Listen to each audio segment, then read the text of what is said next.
کہ یہ نا حضور آ گئے ہیں.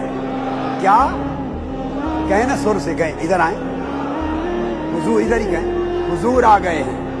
نماز کا وقت ہو گیا عصر کا. صحابہ کرام نے عرض کیا ابو بکر صدیق رضی اللہ تعالیٰ عنہ جماعت کرائیں. نماز شروع ہو گئی, نماز جاری تھی. دوران میں آقا علیہ السلام آ گئے. دوران نماز آقا علیہ السلام آ گئے تو چاہیے تھا نا کہ آخری صف کو جوائن کر لیتے. ایسا نہیں کیا. بخاری مسلم کی متفق علیہ حدیث, متفق علیہ, آقا علیہ السلام نے صفوں کو چیرنا شروع کر دیا. صفوں کو چیرنا شروع کر دیا, کراس کر کے لوگوں کو ہٹاتے ہوئے صفوں کے اندر سے گزر کے آگے پہلی صف تک پہنچ گئے. انہوں نے ابو بکر صدیق کو بھی اطلاع کرنا چاہیے کہ ابو بکر حضور آ گئے ہیں. آئے ہائے کہ یہ نا حضور آ گئے ہیں.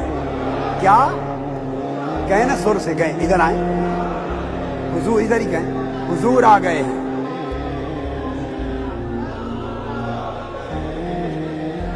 بس بھائی. اب صحابہ کرام نے چاہا سیدنا ابو بکر صدیق کو بتانا کہ حضور آ گئے. اب کیا کریں, نماز پڑھ رہے تھے, بول نہیں سکتے, تو صحابہ نے کیا کیا, تالیاں بجانی شروع کر دی. نماز میں تالیاں بج رہی ہیں. میں آپ کو بخاری مسلم میں نماز میں تالیاں بجانا دکھا رہا ہوں, کسی اور کے لیے نہیں جائز, ایک مصطفیٰ کے لیے جائز.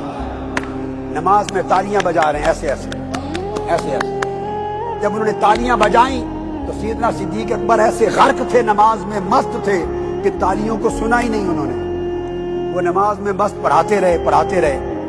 جب انہوں نے دیکھا کہ سیدنا صدیق اکبر نے سنا ہی نہیں, انہوں نے تالیاں اور زور سے شروع کر دی, اور زور سے شروع کر دی تالیاں نماز میں. جب انہوں نے تالیاں زور زور سے بچائیں, صدیق اکبر نے مڑ کے دیکھا نماز میں, وہ کی ہو گیا. سمجھ میں آئی یہ نماز ہو رہی ہے صحابہ کی, یہ نماز ہو رہی ہے صحابہ کی. ارے تم کیا جانو عشق والوں کا شیوا کیا ہے, تم کیا جانو صحابہ کا مسلک کیا تھا, تم کیا جانو صحابہ کا مشرب کیا تھا. میں جو پوری دنیا میں حضور کے عشق کے ہوکے دیتا ہوں اور حضور کے عشق کے نغمے گاتا ہوں اور ساری دنیا کے لوگوں کے دلوں میں عشق مصطفیٰ کی آگ جلاتا ہوں, میں کوئی دیوانہ ہوں قرآن و سنت کے خلاف کرتا ہوں؟ ارے میں نے زندگی بھر صحابہ کا مشرب دیکھا ہے, اسی ریت کو جلاتا ہوں, اسی ریت کو چلاتا ہوں.